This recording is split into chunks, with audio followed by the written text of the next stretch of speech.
Halo Bapak Ibu, jumpa lagi dengan Santo Sapingge. Untuk menu hari ini saya akan membuat menu zaman dinosaurus. Menu zaman purbakala, yaitu wajik.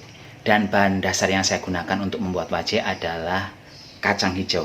Sebenarnya selain kacang hijau itu bisa menggunakan beras ketan, bisa juga menggunakan kacang merah. Namun karena yang saya punya sekarang cuma kacang hijau, makanya menu yang saya buat juga menggunakan kacang hijau. Bagi yang penasaran bagaimana saya membuat menu ini, silahkan ikuti videonya nggih. Jangan lupa bantu subscribe, bantu like, bantu komen juga. Bantu like, komen, dan share. Salah ngomong tadi. Nyebut sekarang langsung OTW. Cus! Untuk membuat wajik kali ini saya sudah menyediakan kacang hijau sebanyak 150 gram, 1,5 ons. Ini sudah saya cuci dan selanjutnya saya akan merebus air. Saya memasaknya menggunakan panci yang biasa untuk merebus mie. Nggak apa-apa karena masaknya cuma sedikit. Ini akan saya biarkan hingga mendidih dulu.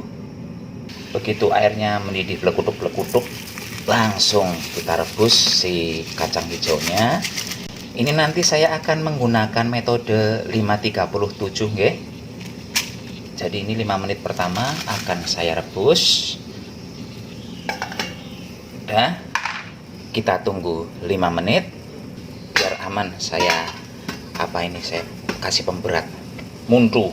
Sudah 5 menit, langsung saya matikan. Ini jangan dibuka, kita biarkan saja seperti ini, tidak perlu kepo-kepoan. Dan kalau mau dibuka juga susah, ini piringnya panas, harus menggunakan lap. Jadi sabar Pak Bu nggih, kita tunggu 30 menit dalam kondisi piring tertutup dan kompor mati. Sambil menunggu kacang hijaunya 30 menit didiamkan, sekarang saya sudah menyiapkan kelapa parut. Kelapa parut ini banyaknya 150 gram juga, jadi kayak 1:1 dengan si kacang hijau. Selain kelapa parut, saya juga sudah menyediakan gula pasir. Ini gula pasirnya sebanyak 200 gram. Kita masukkan dulu kelapa parutnya ke dalam wajan. Nyalakan kompor, tapi gunakan api yang kecil saja, kayak kita mau membuat serundeng itu. Jadi prosesnya memang agak lama, tapi ya nggak apa-apa. Orang kan kalau bulan puasa pagi-pagi kayak gini kan nggak ada kegiatan Pak Bu nggih. Jadi enak kalau membuat sesuatu yang agak ribet sedikit. Jadi osreng, jangan sampai gosong. Tujuan kita menyangrai si kelapa ini adalah untuk mengurangi kadar air dari si kelapa, karena kalau tidak diginikan dulu nanti wajiknya akan cepat tengi. Setelah kelapa parutnya terasa ringan saat di usrek-usrek kayak gini, sekarang akan saya masukkan vanili. Ini ilmu kira-kira saja, banyaknya jangan kebanyakan juga. Kalau kebanyakan di otak saya itu jadi pahit makanannya. Dan setelahnya saya masukkan juga gula pasir. Ini tetap gunakan api yang kecil, jangan gunakan api besar.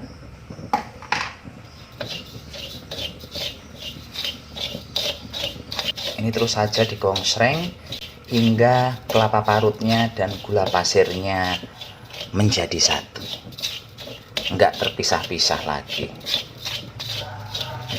Saat ini antara gula dan kelapa parutnya sudah nyaris bersatu, sudah mau mendapat restu ini. Sekarang akan saya tambahkan pewarna hijau. Ini kalau Bapak Ibu tidak mau menggunakan pewarna ya nggak usah dipakai.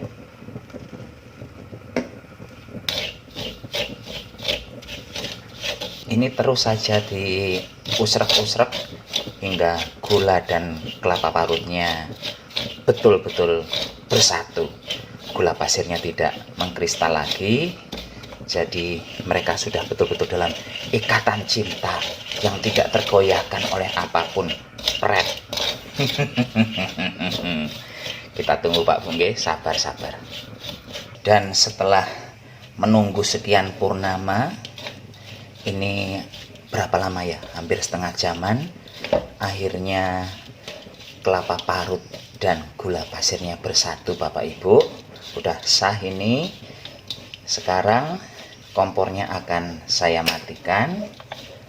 Betutuk mati. Oh ya, tadi setelah saya menambahkan pewarna, apinya saya besarkan. Karena kalau kecil terus gula pasirnya susah untuk larut, kelamaan ngongsreng-ngongsrengnya. Begitu apinya dibesarkan, tapi besarnya juga bukan besar banget, gulanya cepat larut seperti ini. Dan tuh udah lengket-lengket begini. Sekarang kita kembali lagi ngurusi kacang hijau. Ini kita biarkan saja dulu seperti ini. Saya akan menyalakan lagi kompor untuk kacang hijaunya, tapi bagusnya dicek dulu airnya. Oh, masih cukup banyak. Sekarang ini akan saya rebus lagi selama 7 menit. Dan ini sudah 7 menit. Langsung saya matikan kompornya. Simsalabim. Bentar saya dekatkan kameranya. Bisa dilihat Bapak Ibu, dengan metode 537 sudah betul-betul hancur kacang hijaunya tuh. Dan sekarang ini akan saya saring, tapi airnya jangan dibuang karena airnya ini tuh sangat-sangat berkhasiat buat Bapak Ibu yang lagi sariawan, lagi sakit tenggorokan. Minumlah air rebusan kacang hijau yang tanpa ditambah apa-apa ya. Itu manjur banget untuk menyembuhkan penyakit-penyakit yang sudah saya sebutkan tadi.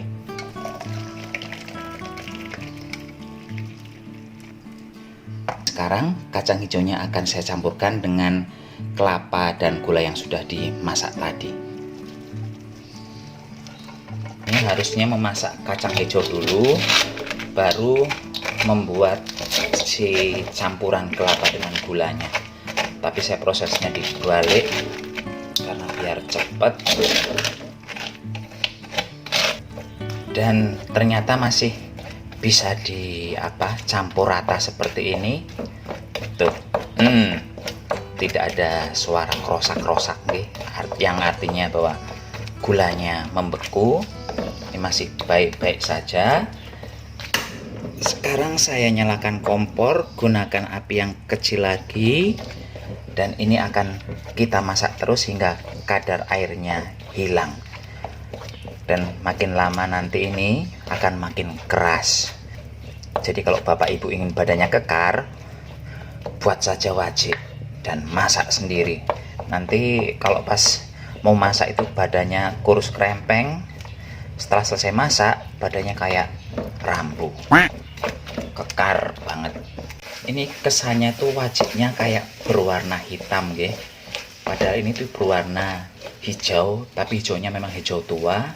Dan kalau untuk melihat warna yang asli, ini nih, ini kelihatan warna hijaunya ya. Mungkin karena saya menggunakan wajan hitam, sementara yang diolah warnanya hijau tua, kesannya jadi hitam semua. Dan ini si wajiknya sudah kalis, sudah membentuk bunderan-bunderan seperti ini. Artinya ini sudah mateng, kadar airnya sudah hilang. Nggak hilang 100% sih nggih, tapi ini sudah mateng lah, gampangnya ngomong seperti itu. Sekarang kompor akan saya matikan. Wajiknya akan saya bungkus. Selanjutnya saya akan menyiapkan pembungkus seperti ini. Tuh, ini kertas wajik dari zaman Desa Purbakala, zaman Majapahit. Ambil sedikit adonan, sekitar setengah sendok makan. Taruh seperti ini.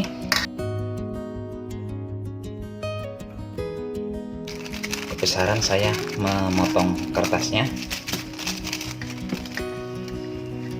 Ini hasilnya setelah dibungkus semua.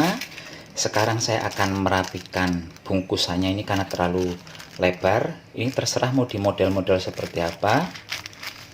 Ini saya potong menjadi segitiga. Menjadi seperti ini supaya lebih hemat tempat nanti kalau pas ditaruh di dalam toples. Saya pikir kemarin lebarannya nggak bakal lewat Batam. Berhubung saya sudah bikin wajik, maka lebarannya dipastikan akan lewat Batam. Silahkan Bapak Ibu mencoba. Ini cantik banget, dan waktu yang saya gunakan untuk membuat ini total dari awal merebus kacang hijau, itu bakul lapas yang lewat, ini selama 1,5 jam. Tapi di luar bungkusi ya, untuk proses memasak kacang hijau serta memasak adonannya ini selama 1,5 jam. Nggak terlalu lama sih menurut saya. Perkiraan saya tadi mau sampai 2-3 jam, ternyata enggak.